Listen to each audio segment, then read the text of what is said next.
I really am pleased to have the opportunity to speak with all of you today, this afternoon, related to the management of keratocystic odontogenic tumors, which you call KCOTs, but the World Health Organization calls them odontogenic keratocysts.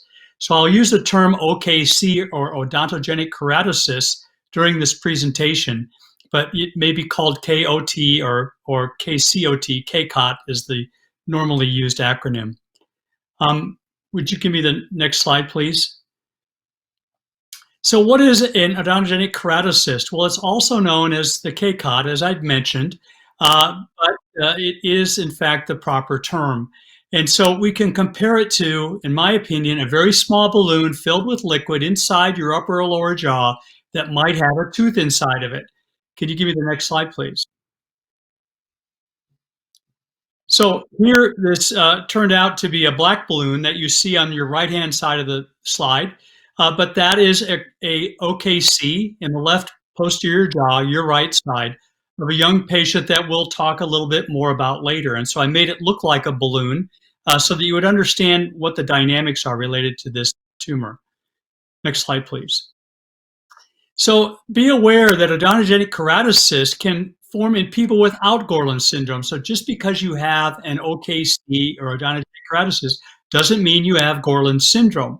However, if you do have an odontogenic keratocyst as a child, it's reasonable at that juncture to see if, in fact, the individual is afflicted by Gorlin syndrome by doing a genetic test. But the diagnosis is similar, the treatment is similar, and the recurrence is less likely with a keratocyst that is found in a patient without Gorlin syndrome. Next slide, please.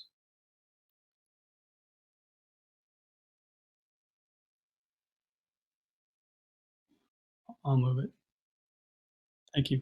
So what it is a cyst, as I mentioned before. It's not really a tumor.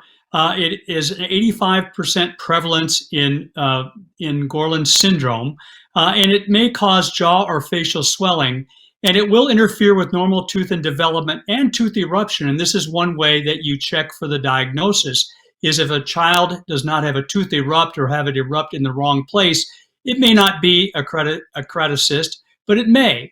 And as a result, then you need to make sure that you check by doing a biopsy and having the tissue specimen analyzed. They are diagnosed also by radiographs or x-rays, and we use the orthopantomogram, which I'll talk a little bit about in the next upcoming slides, and have to be understanding that the odontogenic keratocyst may recur. Next slide. Okay, so the clinical diagnosis of potential odontogenic keratocyst is an isolated jaw swelling, and it results in a lump or bump in the jawbone and some facial fullness, but sometimes this is not all that detectable. If you wanted to make this diagnosis, you could put your finger inside the mouth of a child and rub it along the outsides of the teeth. They don't form on the inside of the jaw, on both the upper and lower jaw, to see if you feel a bump. If there's a bump in one area and not in the same area on the opposite side, it is something that you should have checked out by your pediatric dentist or dentist. It is also seen when there's diagnosed when there's a failure of a baby tooth to come in. Again, doesn't mean that you have a keratocyst or Gorlin syndrome. It just means that you have a tooth that didn't come in, needs further assessment. If you have a permanent tooth that doesn't come in, same thing. And these are most likely to occur in the first and third decade of life, so ages 6 to 30, but can occur after that, but not at the same frequency.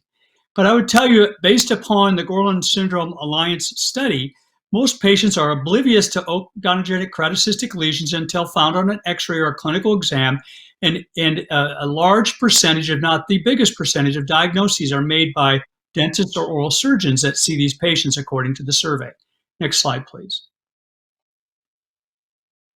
So what do we do to manage them? Well, they have to be managed surgically. And so if you have this lump or bump that shows up on the x-ray as it looks like a space or a dark spot, then in fact you should have it diagnosed, and that requires a biopsy, which requires a small surgery to make sure that you're dealing with what you think you are dealing with, because the treatment will be different if it is not a keratocyst.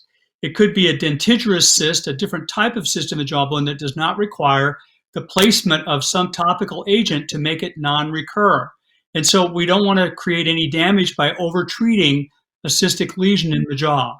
And so we usually approach these from inside the mouth. We do a biopsy to harvest a small piece of the tissue on the outside of the balloon, if you will. It's an office-based procedure, and if it comes back keratocyst or OKC, then we have to think about next steps for being a more aggressive surgery, which usually takes place in an operating room.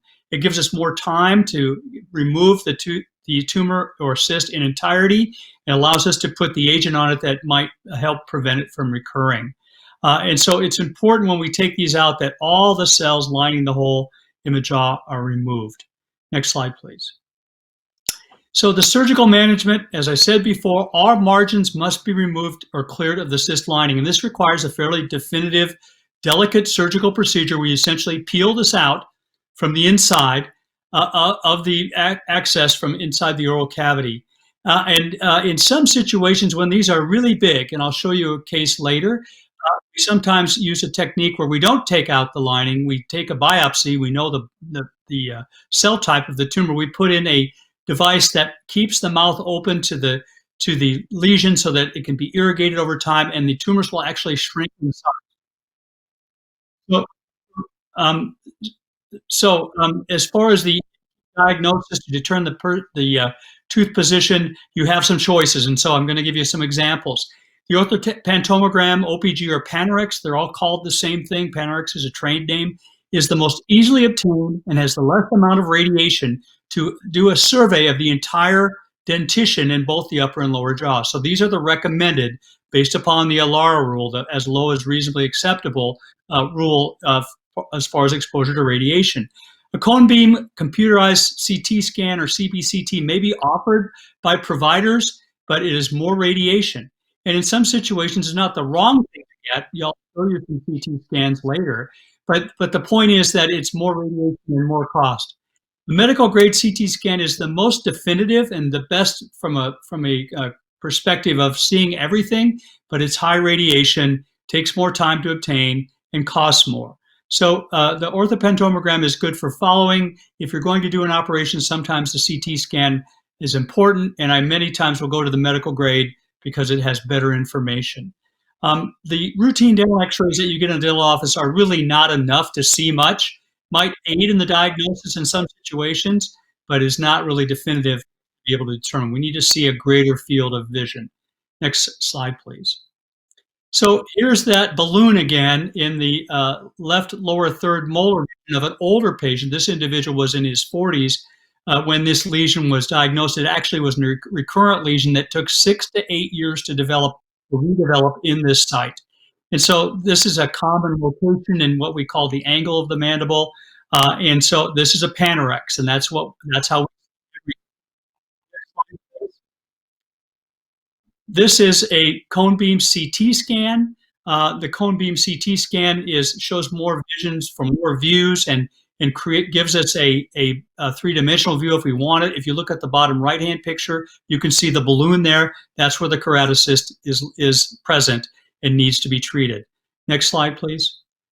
And then this is an example of a CT scan. Again, you see the balloon where the lesion is. That's caused the bone to bulge out. You can see the outline that's bulging on that side. This is the lower jaw and going to the front side, and that's many times how the diagnosis is made with some patients, because these can sit there for a period of time and develop and get bigger until someone notices. Next slide, please. So I'm going to show you a couple patients here. The first is a 7-year-old boy. He had a diagnosis of Gorlin syndrome, suspected based upon his facial features, which I'll show you in a minute. His eyes were far apart, his forehead was prominent, and his head was big. He did have genetic testing, which was positive for the patch1 gene, and his mother and father neither tested positive to that patch gene. So this was an aberrant, unusual presentation. Next picture, please. And so this is him clinically. He had some frontal bossing that's usually seen in the forehead region, and his eyes were wider set apart than was normal for a child his age, and his head was big. Next slide, please. He was referred after this diagnosis was made because the orthopantomogram obtained, it was due to the diagnosis of the Gorlin syndrome to look to see if he had odontogenic keratocyst, which he did. Next slide, please.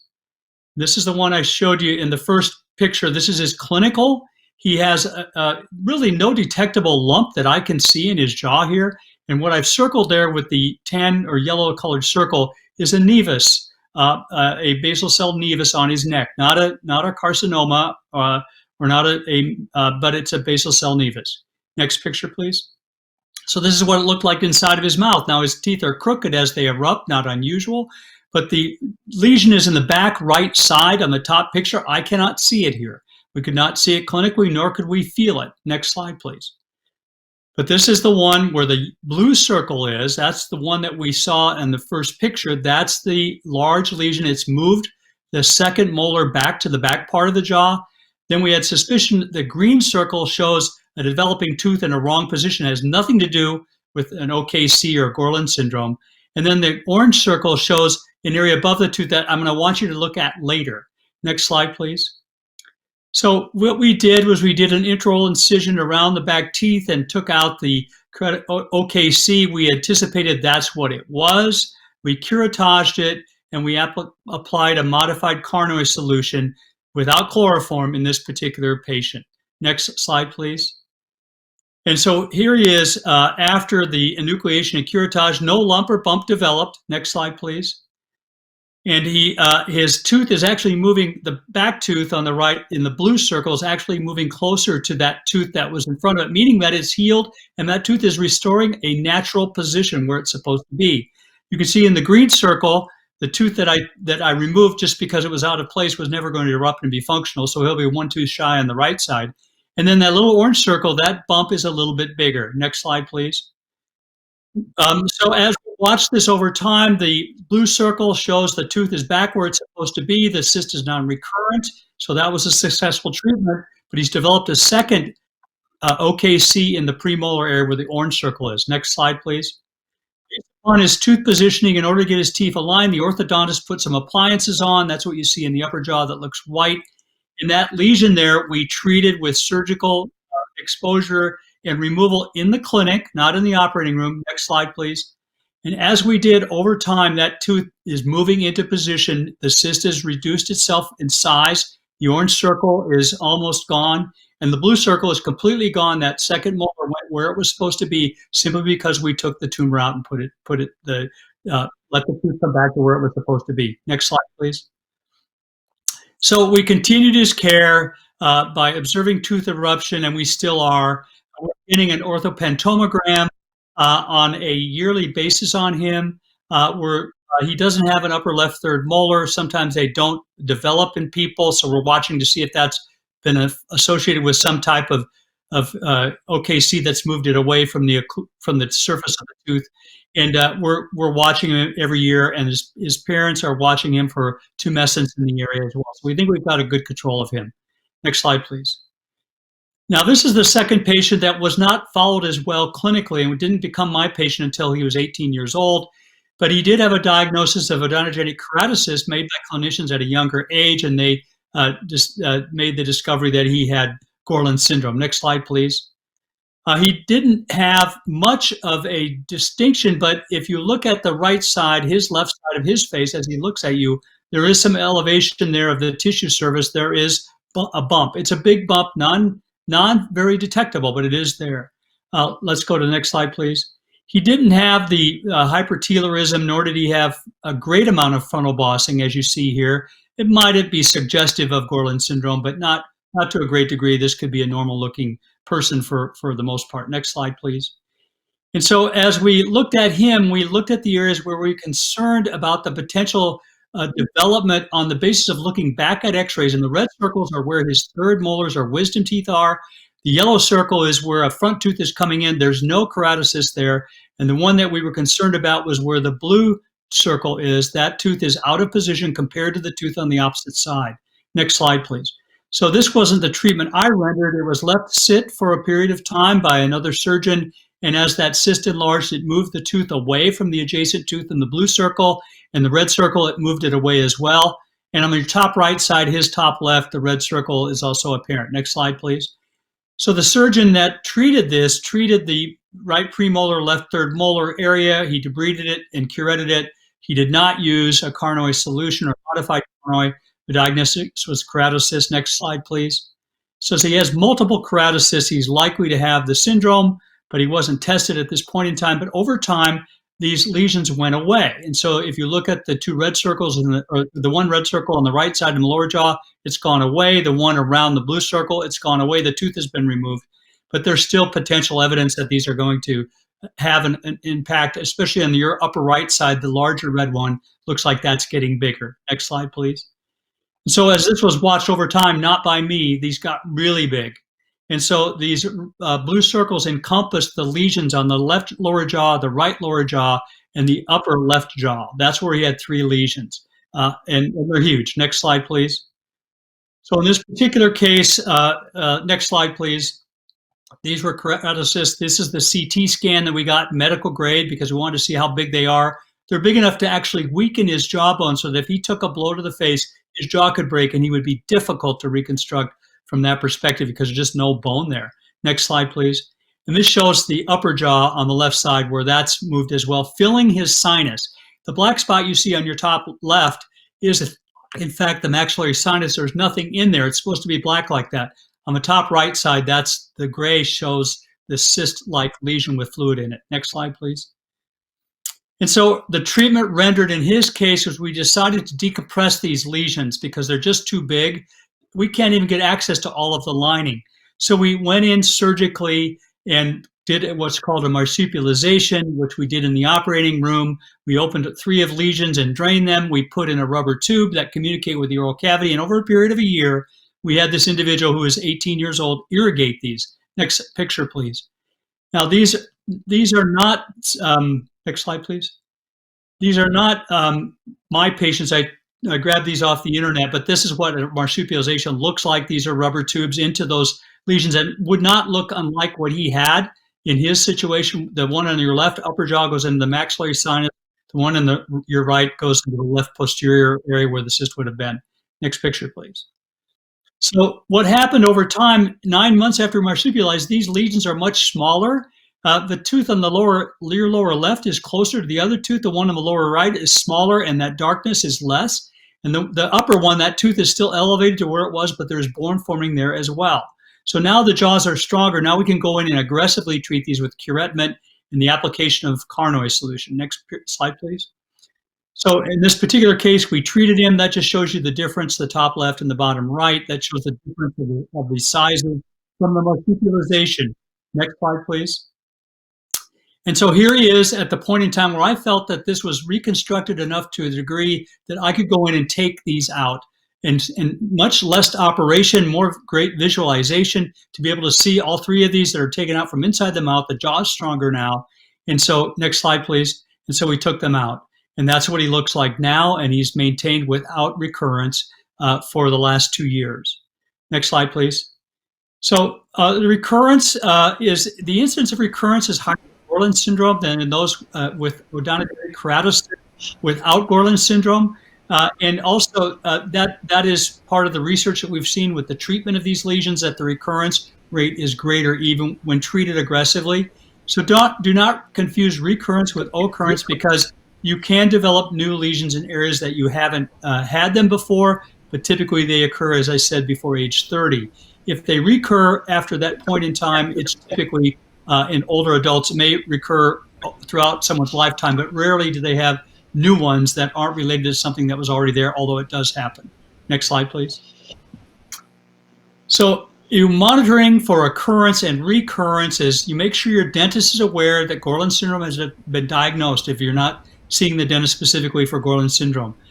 They should know what they're talking about, but we're going to use the Gorlin Syndrome Alliance survey to make sure they know what you're talking about. Provide at home the monitoring of teeth eruption and positioning. So look inside your child's mouth on a frequent basis and see if anything looks different. Don't have to do it daily, but on a regular basis, maybe monthly, to see if something looks different. Watch for crooked teeth or unexpected spaces between teeth, because that might mean that an OKC is preventing a tooth from coming in or is moving it, because as it makes fluid, it creates pressure that moves teeth. Visit your dentist once a year. If there's anything abnormal with tooth presence or positioning, consider a screening x-ray, an OPG. It's low radiation, low cost. And observe, watch, and feel for slowly progressing facial swelling. If you think something is a bump, take it in and have someone take a look or take an x-ray to look at it. Next slide, please. As far as an adult, you can observe for facial swelling or displacement of permanent teeth. Again, visit your dentist. X-rays to monitor can be done, but yes, they can be done on a less frequent basis, in my opinion, as most OKCs occur prior to the age of 30. But we know that there are persons out there that have had them occur after that. And if you are one that's likely to form, then you get them more frequently. My recommendation is every 2 years. Next slide, please. So my conclusions are that we need to discover a better way to prevent Gorlin syndrome. We need a better way to diagnose and treat. And a definitive step would be the development of a pharmaceutical agent that would prevent recurrence or prevent occurrence of these lesions. And what I'm talking about is the cells that form teeth are comparable to the cells that form skin embryologically. And so if some of these hedgehog inhibitors work on skin lesions, we'll be able to apply them to oral lesions to keratocysts or odontogenic keratocysts to prevent them from recurring, provided they don't cause tissue damage to the areas around. The Carnoy solution is modified now. It's chloroform. It's not as good as has been removed. Chloroform's been prohibited by the FDA. And so it does give us some positive benefit, but the recurrence rate is still around the 30th percentile. And so it makes, again, reoperation unacceptable, but maybe we can find a way to make it work better. So next slide, please. I thank you for your very kind attention and for being part of this, with being on this dais with most respected individuals that are very aware of Gorlin syndrome. I appreciate your time, and I look forward to the questions that you may have. Thank you, Julie. Thank you, Jim. That was excellent. And I'm going to jump in with a question first before we get to those that were submitted ahead of time. So my question is this. You've mentioned the use of Carnoy solution without chloroform and the use of 5-FU.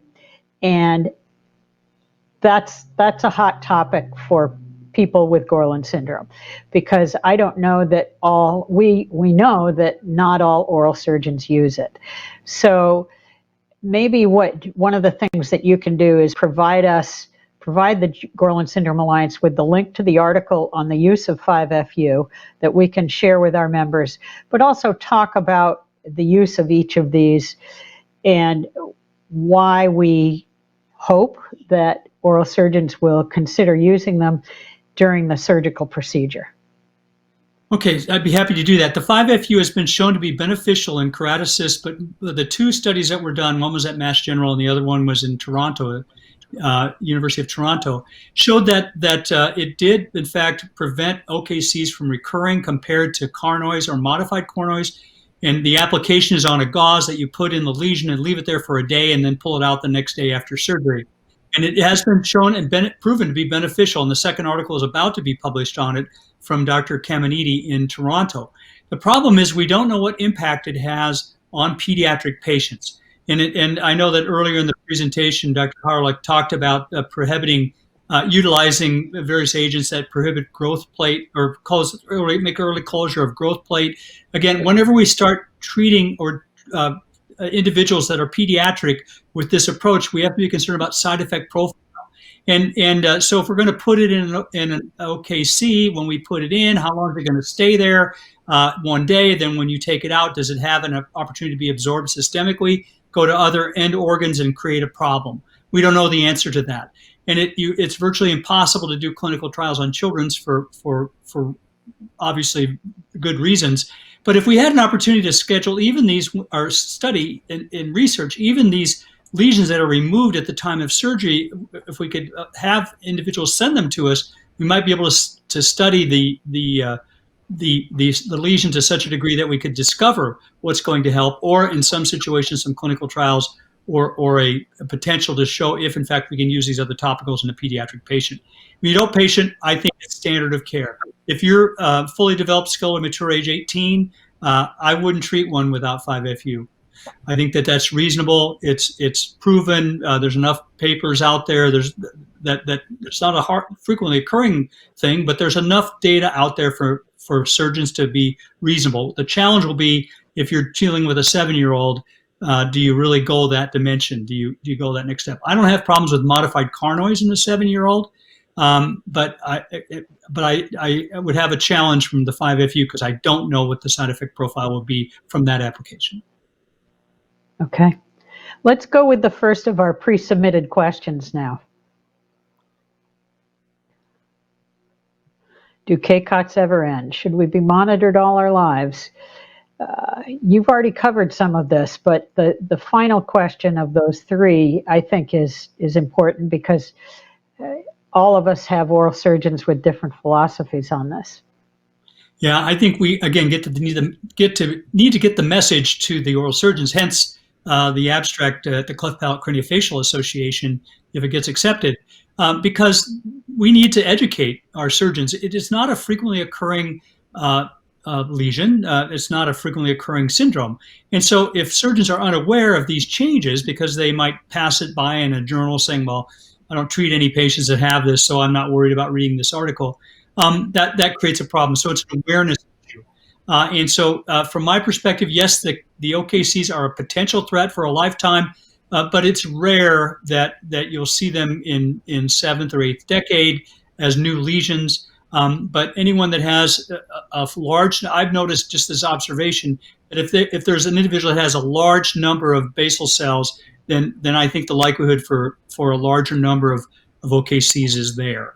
And that would tell me that in that particular patient, I would make the frequency of obtaining the imaging on the basis of their presentation and occurrence. So, but I'd say the panogram or orthopantomogram, almost everyone has them. It's lower radiation. It's reasonable and it's acceptable, and even in a pediatric patient. Cone beams, they're more radiation. So that's why I go to the OPGs. You can see there's never been an OKC not diagnosed on an OPG. Sorry to use all those acronyms, but diagnosed. That's okay. And just for many of us, we're used to hearing the term panorex, and an OPG is a panorex. Is that correct? Correct. That is correct. Okay. Next question then.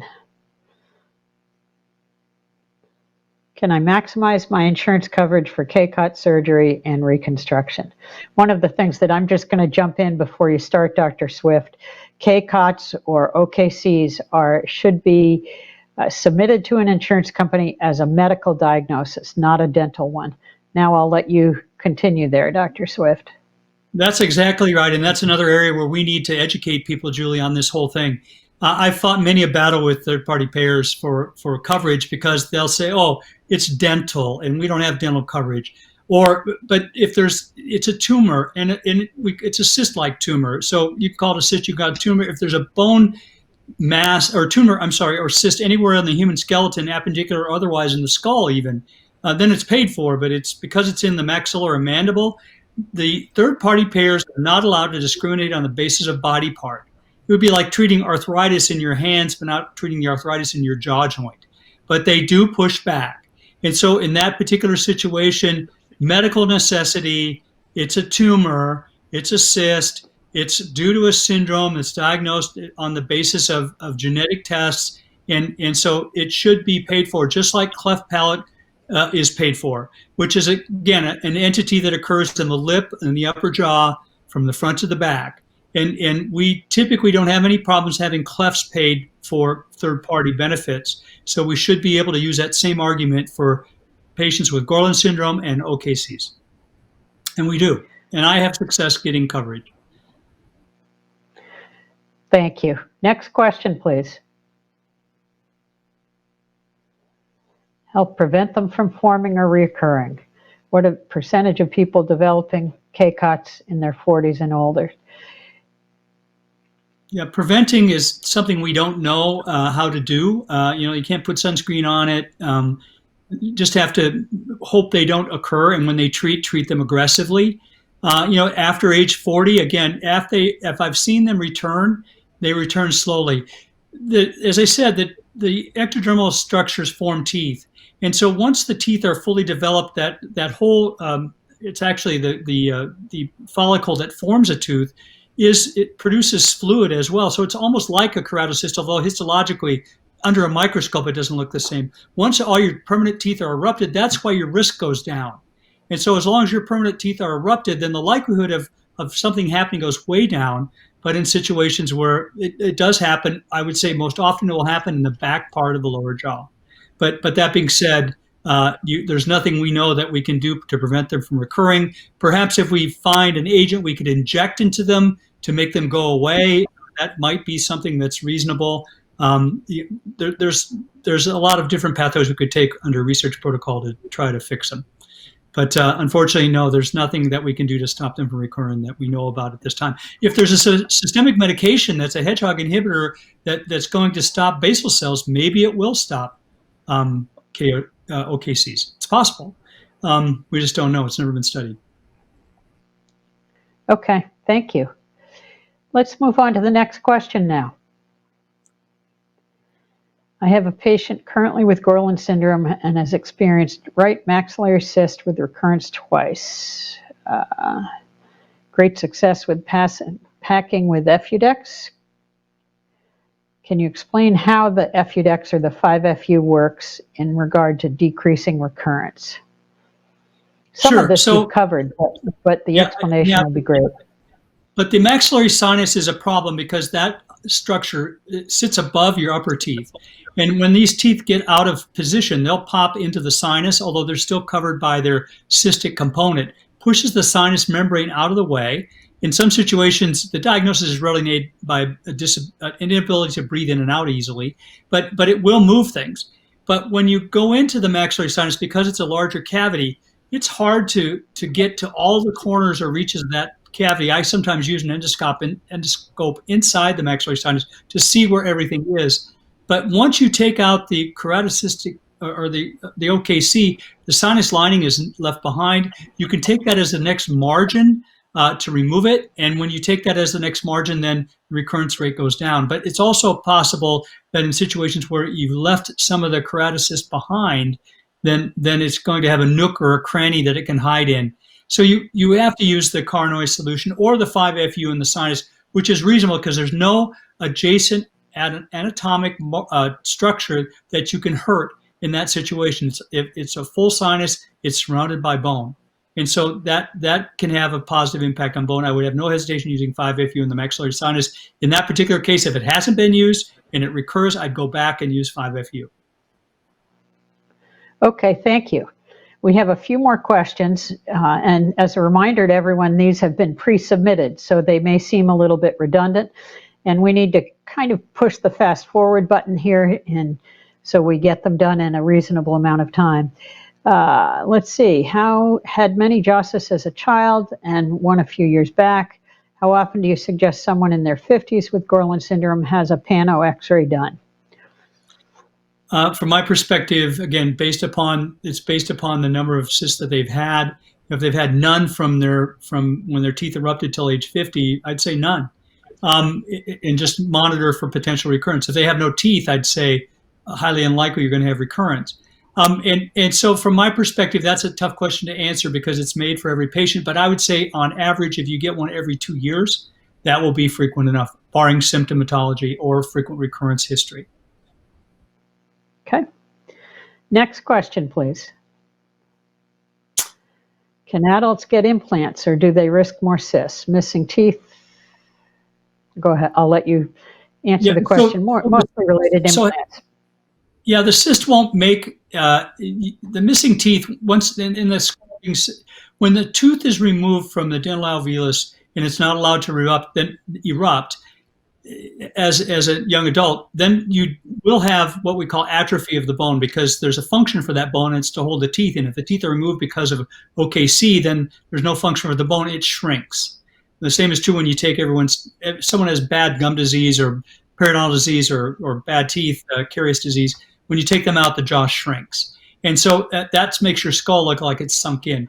As far as the implant question is concerned, yes, there's usually enough alveolus there. I have several patients with Gorlin syndrome with OKCs that I have put implants in areas or sites where either a cyst hasn't formed or it hasn't come back. And that's reasonable to do. It won't make more cysts come around. A cyst could still form. That's a risk you take, but that's a risk you take on any pathology forming in any situation of a cyst that can develop in the jaw. So from my perspective, it's reasonable to do implant reconstruction on patients that have Gorlin syndrome and keratocystic odontogenic tumors or OKCs. Okay, great. This question, we haven't really covered AirVeg and OKCs. So why don't we touch on this one briefly? I would love to do this clinical trial on adult patients, and I think that we're looking for next steps. I think the team in Canada, like I said, I had a personal conversation with Marco, and they want to move this next step. It obviously has to get by a clinical trial approval. Canada uses FDA as well, and so anyway, that's next step. From my perspective, it's reasonable to utilize it. And I think that if it's better than 5FU, then that's a reasonable thing to move forward with. I don't know enough about the drug and its topical effects. We would have to make sure that we weren't concerned again the systemic effects and uptake from the jaws. But I think there's a possibility that we could use a clinical trial. Great. Thank you. Okay, we have 3 more questions to move through promptly here. And it's really one that we've covered already in terms of recurrence and how to monitor. So why don't we move ahead to the next one? But just I'll make a comment on that. It said 717 and 53. That makes sense. I mean, 717 teeth are developing and erupting. 53 is that random one that occurs later, not as frequent for all Gorlin syndrome patients. Okay? Thank you. Okay, sure. Let's move on then. New treatments and preventions for cysts. We've really kind of covered that. We've talked about the use of AirVeg potentially in a clinical trial, and as well as 5FU or Carnoy solution. Do you have anything to add there, Dr. Swift? Well, that's where the research comes in and the registry would play a role, because if in fact you're getting AirVeg for management, then we can just monitor those patients to see if they have jaw cysts develop. And if in fact we see on the basis of utilizing that database, we might find out that yes, AirVeg does prevent recurrence or prevents occurrence, and we just don't know that. And I'm hopeful that that's the case, because I think it has I'm suspicious that it has a possibility that it could have that impact. So you'd be taking the drug for 2 separate reasons. Okay. Sounds good. And I believe there's one more question now. When I'm brushing my child's teeth, what should I be looking for that would give me an indication that there's a jaw cyst? That's a good question. You've already covered it, but let's review it again. So I'll show you. You take your finger and you put it inside your mouth, and you run on the inside here, then you run it around the front, you run it over here, because most of those lesions are appearing on the outside. You don't have to put it on the inside. On the top jaw, back here, run it around, feel for bumps. If this side feels different than this side, sorry, I can't talk with my hand in my mouth, but if it feels different from one side to the other, then be suspicious and go in and have a radiograph made. That's the best screening tool you can use. Because and if it, even it's small or subtle, go ahead and make sure that it's not something that's occurring. It's that simple. It's that simple. This has been an awesome presentation. I really appreciate your time and the information you've provided to our whole community today. It really is great. Thank you so much, Dr. Swift. Thank you, Julie. Appreciate it. Thank you for letting me be part of this wonderful presentation. Thank you.